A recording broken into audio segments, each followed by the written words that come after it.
हम बात करते हैं स्लो स्टार्ट एल्गोरिथम की। तो होता क्या है, हमने अभी तक एग्जांपल देखा था कि मेरे पास एक डिवाइस है, मेरे पास दूसरा डिवाइस है और ये दोनों एक ही तार के साथ कनेक्टेड थे, ठीक है? अब हमने वो एग्जांपल सोचा था कि बीच में क्या हो कि हमारे पास बहुत लंबे-लंबे पाथ्स हों, बीच में राउटर हो, राउटर अपनी स्पीड कम कर दें वगैरह-वगैरह। तो ये सारी चीज़ें हम कैसे हैंडल करते हैं? हम इसको देखेंगे स्लो स्टार्ट एल्गोरिथम के अंदर, ठीक है? तो सबसे पहले मैं एक चीज़ बता दूँ कि हमारे पास 2 तरह की एल्गोरिथम है अब। एक तो थी फ्लो कंट्रोल की, जो हम अब तक देख चुके हैं कि हम हमें किस बाइट से लेके किस बाइट तक डाटा भेजना है और एंड सो ऑन। उसके बाद हमारा आता है कंजेशन कंट्रोल। कंजेशन कंट्रोल हमें बताता है कि हमें तार के ऊपर किस स्पीड में पैकेट भेजने चाहिए सच दैट हमारे पैकेट लॉस जो है वो मिनिमम हो, ठीक है? हमारे नेटवर्क के ऊपर ज़्यादा वो फ़र्क ना पड़े, माने कि लोड ना आए, हमारा सिस्टम सही से चलता रहे। ये सारी चीज़ें हम कंजेशन कंट्रोल के अंदर देखेंगे। समझ में आया? हाँ, ठीक है। तो टीसीपी क्या है कि पै स्लो स्टार्ट एल्गोरिथम स्टार्टिंग में टीसीपी पे नहीं थी। अब टीसीपी के अंदर हमारी स्लो स्टार्ट नाम की एल्गोरिथम है और ये काम कैसे करती है? ये बेसिकली काम करती है कि observe the timing between the acknowledgements sent by other side.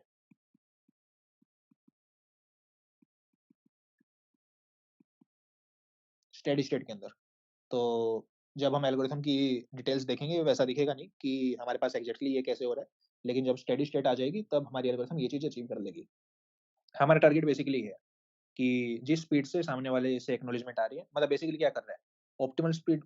Optimal case में क्या होगा कि हम डाटा भेजे जा रहे हैं, हम डाटा भेजे जा रहे हैं, हम डाटा भेजे जा रहे हैं और सामने से पैरेलली एक्नॉलेजमेंट आती जा रही है, आती जा रही है, आती जा रही है। बेस्ड ऑन एक्नॉलेजमेंट्स के बीच में कितना स्पेस है, उस हिसाब से हम डिटरमाइन कर सकते हैं कि सामने वाले कितनी स्पीड के अंदर डाटा प्रोसेस कर पा रहा है, एक तरह से, ठीक है? ठीक है। तो हमारे पास क्या थी, हमारे पास 2 तरह की विंडोज़ थी। मैक्सिमम सेगमेंट साइज़ था, जो कि वायर की फिजिकल लिमिटेशन थी, जो कि सेंडर की अलग होती है, रिसीवर की अलग होती है। एक हमारी विंडो साइज़ थी, जो कि सॉफ्टवेयर की थी, जो कि हमारी रिसीवर के लिए होती है और ये वाली चीज़ हमें प्रोवाइड करती है फ्लो कंट्रोल, जो कि ह अब तक हम देख चुके हैं कि अगर सामने वाला हमें ये चीज़ें बता रहा है, तो हम यहाँ से लेके यहाँ तक का डाटा अभी भेज सकते हैं या नहीं भेज सकते, जो कि हमने देख लिया। उसके बाद हमारी आती है सीडब्ल्यूएनडी। इसकी फुल फॉर्म है कंजेशन विंडो।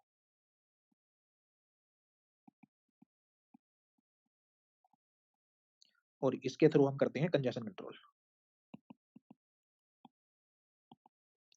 तो जैसे फ्लो कंट्रोल एक फिलॉसफी है, वैसे ही कंजेशन कंट्रोल एक फिलॉसफी है। कंजेशन कंट्रोल करने के लिए हमारे पास बहुत सारी एल्गोरिथम्स हो सकती हैं, उनमें से एक एल्गोरिथम जो टीसीपी इम्प्लीमेंट करती है, वो स्लो स्टार्ट वाली एल्गोरिथम। तो इसके बारे में हम देखेंगे, ठीक है? ओके। तो कंजेशन विंडो अपडेट कैसी होती है? कंजेशन विंडो में वैसे क्लाइमेक्स दे देता हूँ एकदम एंड का, होता कैसे है? स्टार्टिंग में ये अपनी कंजेशन विंडो एक्स्पोनेंशियली बढ़ेगी, उसके बाद ये विंडो किसी पॉइंट तक ड्रॉप करेगी, फिर ये लिनियरली बढ़ेगी, फिर ड्रॉप करेगी, लिनियर बढ़ेगी, ड्रॉप करेगी और स्टेबलाइज़ हो जाएगी, ऐसा। तो टारगेट क्या है अपना? टारगेट कुछ ऐसा है कि मैं शुरू में कम पैकेट भेजूँगा, अच्छा मेरा कोई पैकेट ड्रॉप नहीं हुआ, मैं और पैकेट भेजूँगा, मेरे पैकेट ड्रॉप नहीं हुए, मैं और पैकेट भेजूँगा, मेरे पैकेट ड्रॉप नहीं हुए, मैं और पैकेट भेजूँगा, मेरे पैकेट ड्रॉप नहीं हुए, मैं और पैकेट भेजा, मेरे पैकेट ड्रॉप होना चालू हो गया। इसका मतलब है मैंने नेटवर्क की लिमिट को रीच कर लिया, तो मैं अपनी लिमिट को गिरा दूँगा, फिर मैं वापस स्टार्ट करूँगा। अच्छा, क्या मैं और पैकेट बढ़ा सकता हूँ? क्या मैं और पैकेट बढ़ा सकता हूँ? क्या मैं और पैकेट बढ़ा सकता हूँ? And so on. फिर एक पॉइंट के बाद वापस पैकेट गिरना चालू हो जाएगा, फिर थोड़ी-सी स्पीड और गिरा दूँगा मैं and so on so fourth. मेरा एक ऑप्टिमल सा अचीव हो जाएगा। ये डायनामिक रहता है, ऐसा नहीं होगा कि फाइनली कांस्टेंट हो जाएगा ये डायनामिक चीज़ है। लेकिन इफेक्टिवली हमारे पास एक ऐसी स्पीड आ जाएगी कि इतनी रेट में हम पैकेट भेजेंगे, तो हमारा नेटवर्क भी कैप्चर कर पा रहा है, रिसीवर भी हमारे को प्रोसेस कर पा रहा है। समझ में आया कुछ? हाँ, ठीक है। तो वैसे थोड़ा गलत बताया मैं इसके बारे में, फ्लो कंट्रोल के बारे में। तो window size is the flow control specified by the receiver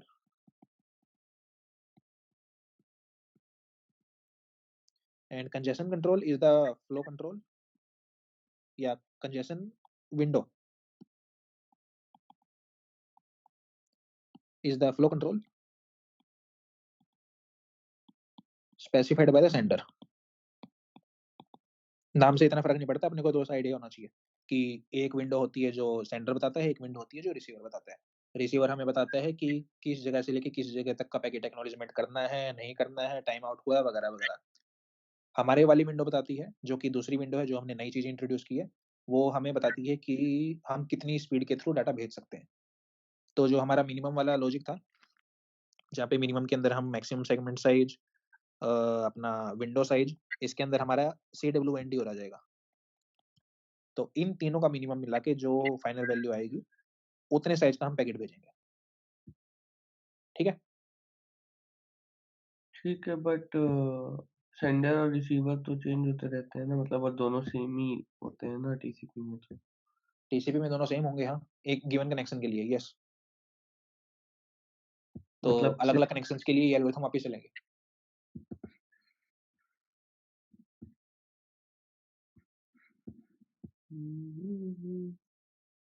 ठीक है? ठीक है। ठीक है, आगे चलते हैं। और एक और चीज़, जो कंजेशन विंडो होती है, उसका जो इंक्रीमेंट होता है, एल्गोरिथम बताती है कि इंक्रीमेंट प्लस 1 करो। जैसा मैंने यहाँ पे बताया कि स्टार्टिंग में 1 पैकेट भेजा, फिर 2 पैकेट भेजे, फिर 4 पैकेट भेजे, फिर 8 पैकेट भेजे, ऐसा। तो ये होगा प्लस सेगमेंट्स के अंदर ठीक है। बेसिकली। लेकिन जो हमारा CWND है, this is maintained in bytes. CWND है क्या? ये कंजेशन कंजेशन विंडो, ये हमारी बाइट्स के अंदर मेंटेन होती है, हमारी मेमोरी के अंदर। लेकिन इसका जो इंक्रीमेंट होगा, डिक्रीमेंट होगा, वो with respect to packet size के हिसाब से, सेगमेंट साइज़ के हिसाब से होगा। ठीक और है? मतलब एक बारी कनेक्शन एस्टेब्लिश हो गया दो डिवाइसेस के बीच में, तो अ, जब ये पैकेट ट्रांसफर होंगे बल्क के अंदर, क्या है तब ये कंजेशन एल्गोरिथम किक इन करेगी। स्पेसिफाइड बाय द सेंडर, हाँ, यानी कि नहीं, नहीं, सेंडर सामने वाले को ये नहीं भेजेगा कि मेरी कंजेशन विंडो का साइज़ इतना है। ये कंजेशन विंडो की जो साइज़ है, वो उसके मेमोरी में पड़ी रहेगी। हम्म, मतलब ऐसा ठीक कुछ है, देख, बट ऐसा मतलब कुछ है। सेंडर चेंज हो रहा है ना, कभी एक डिवाइस डेटा सेंड करता है, कभी दूसरा डिवाइस डेटा सेंड करता है। तो ये चीज़ हर कनेक्शन के लिए यूनिक रहती है।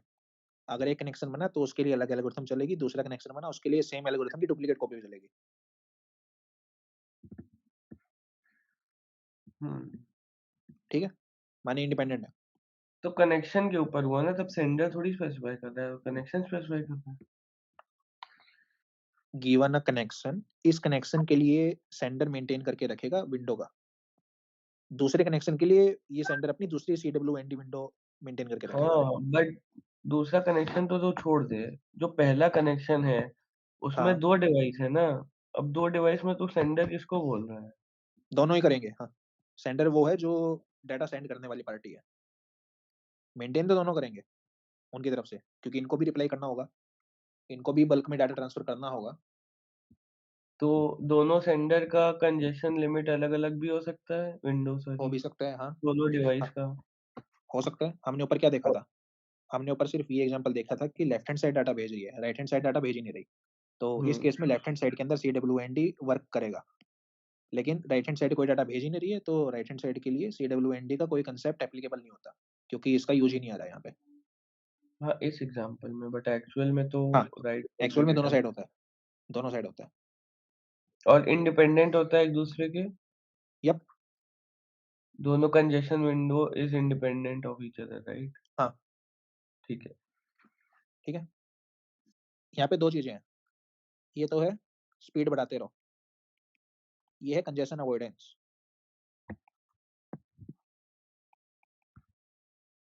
2 चीज़ों में डिवाइडेड है ये। ये तो है स्लो स्टार्ट, स्टार्टिंग वाला फेज। बढ़ाते रहो, बढ़ाते रहो, बढ़ाते रहो, जितना जल्दी हो सकता है उतनी जल्दी भेजते जाओ। देखो नेटवर्क की कितनी औकात है, पैकेट ट्रांसफर लेने की। एक बार कोई लिमिट रीच कर गई, उसके बाद हमारी कंजेशन अवॉइडेंस आएगी कि अब हमें कंजेशन को अवॉइड करना है। ठीक है।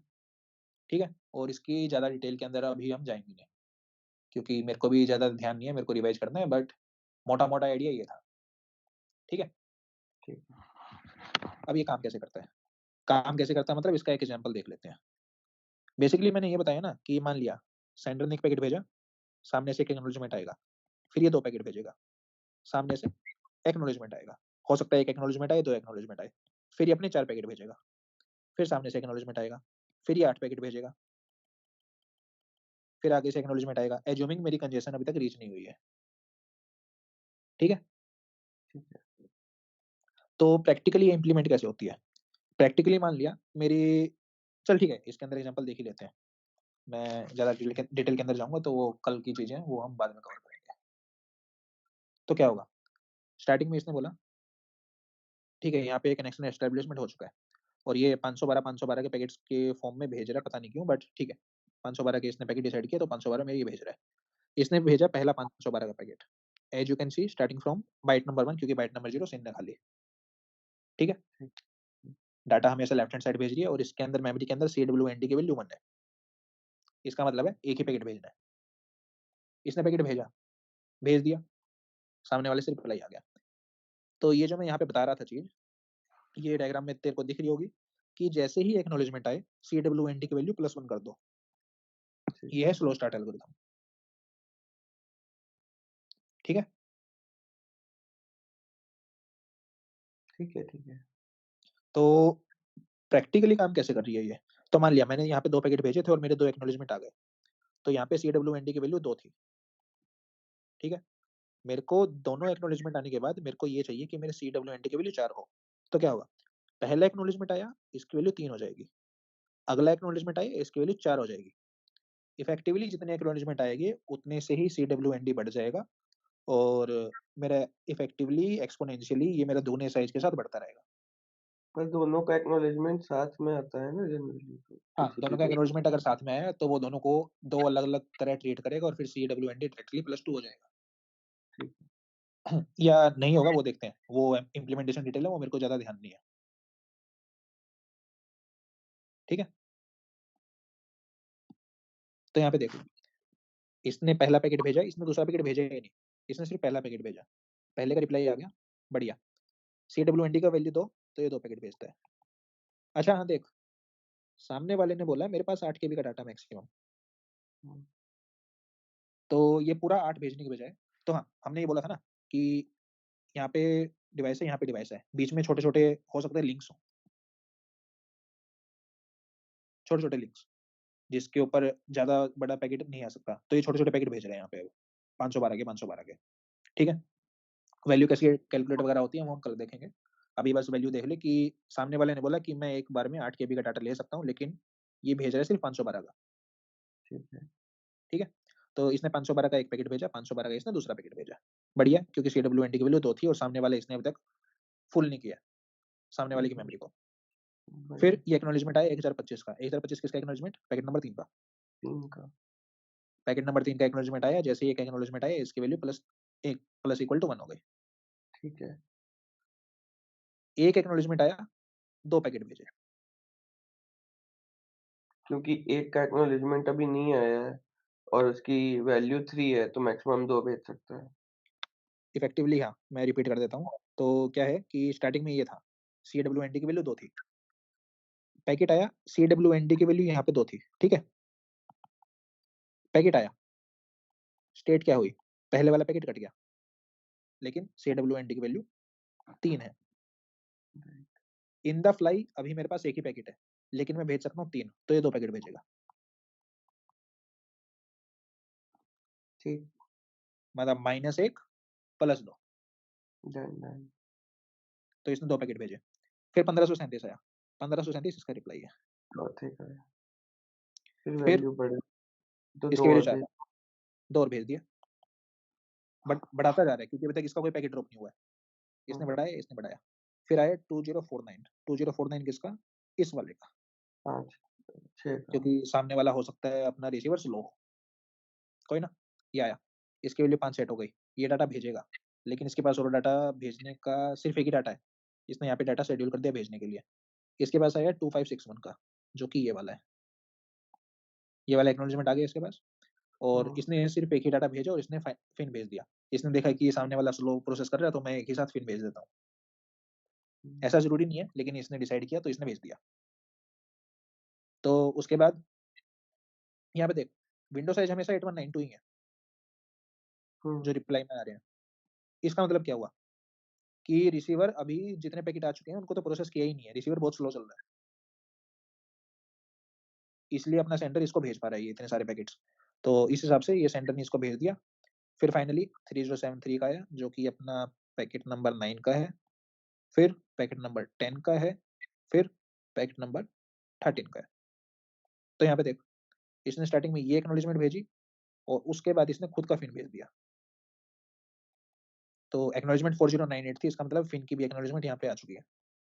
फिर फाइनली अपना कनेक्शन टर्मिनेशन इसने कर ही दिया, तो ये सारे पैकेट प्रोसेस कर लिए, एप्लीकेशन को भेज दिए। तो यहाँ पे ये घटा, फिर अचानक से फिर बढ़ गया। फाइनली इसने कनेक्शन बंद कर दिया। ठीक है। समझ आया? कितनी कॉम्प्लेक्सिटी मतलब चल रही है यहाँ पे चीज़ें।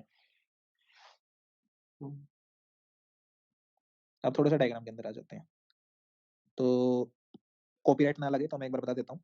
ये अब मैंने उठाया है टीसीपी आईपी इलस्ट्रेटेड वॉल्यूम 1 इसके डायग्राम है, इस बुक के। स्टीवंस इसका ऑथर है, रिचर्ड स्टीवंस। ठीक है? आगे चलते हैं। तो देख, यहाँ पे टाइम नंबर 0 के ऊपर सेंडर ने डाटा भेजा।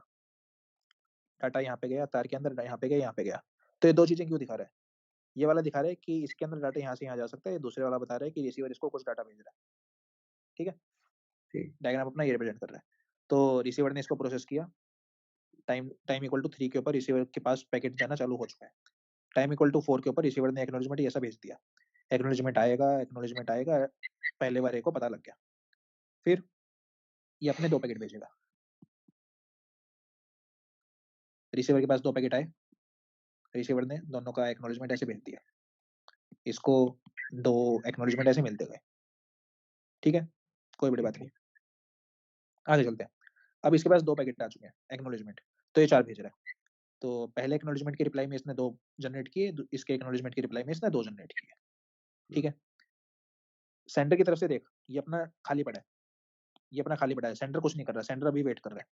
यहाँ पे सेंडर अभी वेट कर रहा है। फिर यहाँ पे अपने एक्नॉलेजमेंट आए, लाइन के अंदर, एक-एक करके।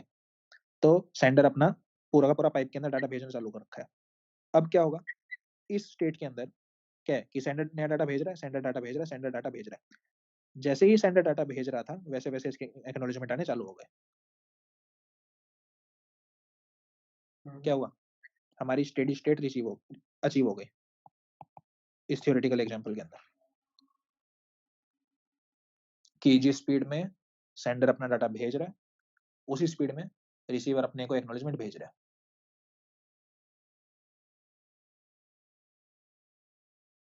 तो ठीक हम क्या कर रहे हैं? हम अपने नेटवर्क का इफेक्टिवली 100% यूज़ कर रहे हैं यहाँ पे, स्टेडी है। स्टेट के लिए।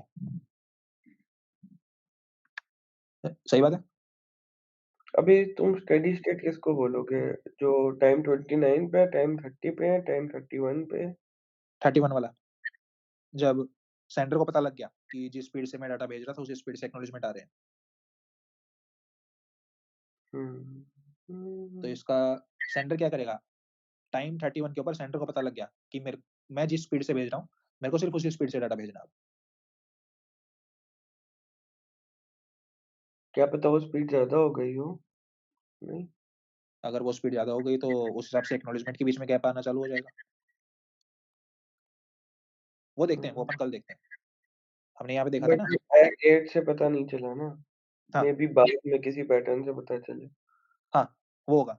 यहाँ पे हमने देखा था ना कि स्टार्टिंग में ये बढ़ाता गया, बढ़ाता गया, बढ़ाता गया। एक पॉइंट के बाद पैकेट ड्रॉप होने चालू हो गए, उसके बाद ये गिरा दिया, हुँ, पैरामीटर एस्टिमेशन करने के लिए कि हाँ, देखते हैं किस पॉइंट के ऊपर था।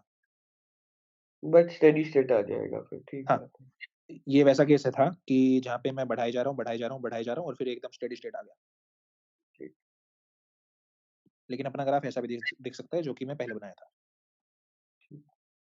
ये आइडियल केस का एग्ज़ाम्पल दिया था मैं, ठीक है? अपना ये हो गया। तो कुछ चीज़ें जो कि ध्यान देने लायक हैं। तो सवाल नंबर 1, एक्नॉलेजमेंट का जो बल्क है, ये छोटा क्यों है? सेंडर के एक बल्क से। यहाँ पे चलते हैं। सेंडर का ये पैकेट बड़ा दिखा रखा था और यहाँ पे एक्नॉलेजमेंट का छोटा दिखा रखा है, क्यों? क्योंकि सेंडर डेटा भेज रहा है और एक्नॉलेजमेंट में कोई डेटा नहीं है, सिर्फ एक फ्लैग है। हाँ, इसमें कोई वो नहीं है। ठीक है, दूसरा सवाल। हम यहाँ पे अज़्यूम कर रहे हैं कि जिस स्पीड से डेटा जा रहा है सेंडर की तरफ से, उसी स्पीड से एक्नॉलेजमेंट का डाटा आ रहा है। क्या ये रिक्वायरमेंट सही है?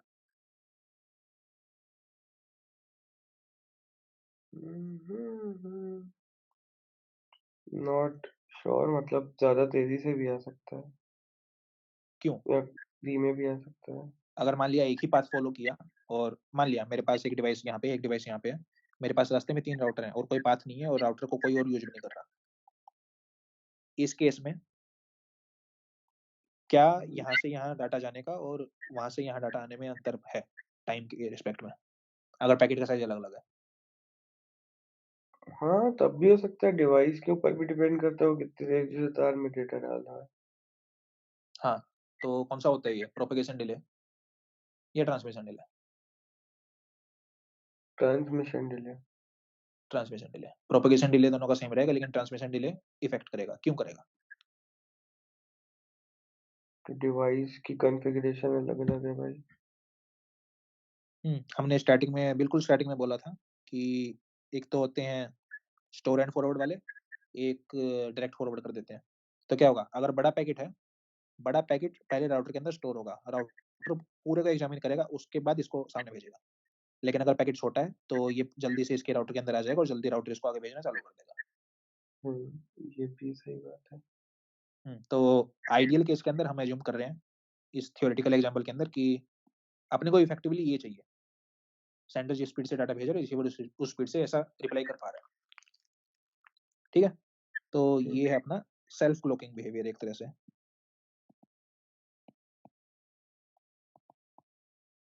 एल्गोरिथम ने ऑटोमैटिकली डिड्यूस कर लिया कि उसको किस रफ्तार से डाटा को भेजना है, डायनामिकली। ठीक? ठीक है। हाँ, तो अब हम बात करते हैं बैंडविड्थ डिले प्रोडक्ट की। शायद हमारा आखिरी टॉपिक आज का, ओके। शायद, देखते हैं। तो बैंडविड्थ डिले प्रोडक्ट क्या बोलता है? ये बोलता है capacity of A pipe, pipe का मतलब यूनिडायरेक्शनल जो ये थी,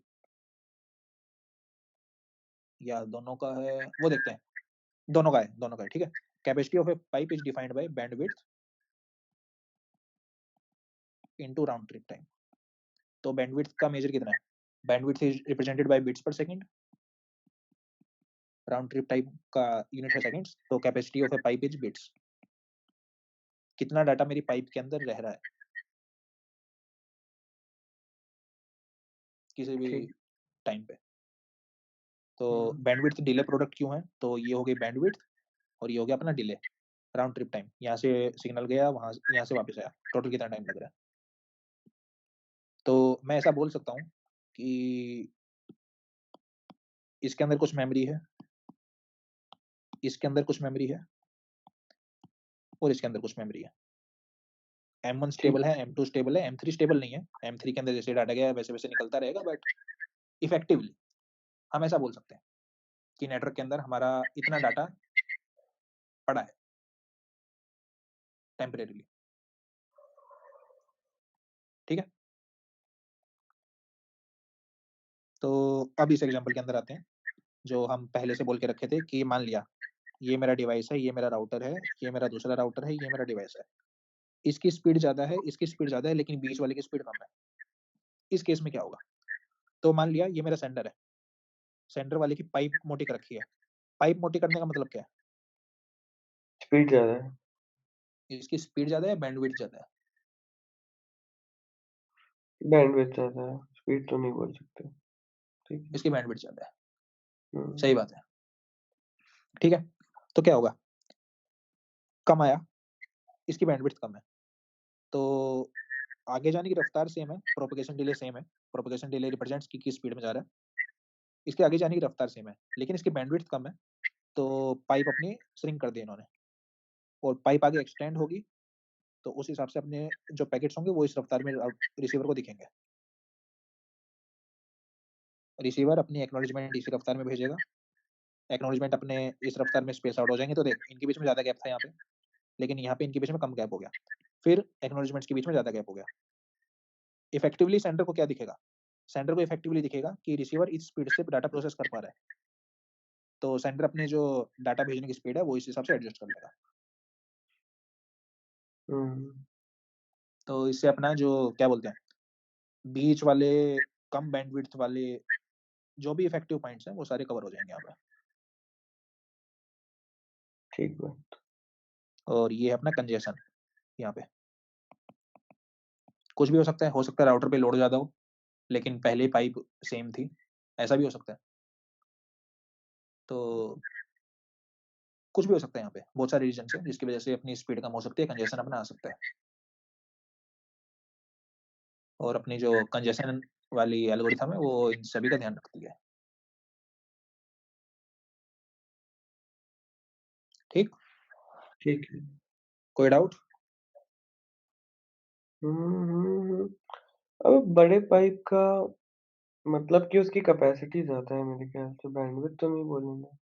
बैंडविड्थ तो ये इसलिए ज़्यादा बोल पा रहे हैं क्योंकि जब हम सेकंड डायग्राम में उसका स्पेस कम हो रहा है, हुँ। इसलिए बोल सकते हैं कि बैंडविड्थ ज़्यादा है। हाँ, वो वैसे भी इ ये डायग्राम इसी जगह मिलेगा इस बुक में। कहीं और जगह ये डायग्राम यूज़ भी नहीं होता। इलस्ट्रेशन पर्पसेज़ के लिए डायग्राम भी। हाँ, ठीक है। बट यार ये राउट मतलब ये स्पीड तो कभी मतलब बैंडविड्थ कभी बढ़ भी सकती है अगर वो मतलब क्योंकि एक राउटर 20 जगह पे मान लो कर रहा है, उसका 5 जगह फ्री हो गया तो अब बैंडविड्थ बढ़ गई। हुँ, हो सकता है। तभी तो बोला डेफ़िनेटली ये डायनामिक एल्गोरिथम है। हुँ, डायनामिकली ऊपर-नीचे होती रहेगी ये। स्टेडी स्टेट रियल वर्ल्ड के अंदर स्टेडी स्टेट आना इम्पॉसिबल है, इन सारे रीज़न्स की वज़ह से बट स्टेबलाइज़ हो जाएगी, काइंड ऑफ। ठीक है, गॉट इट। ठीक? आज हुँ। का यहाँ पे खत्म करते हैं।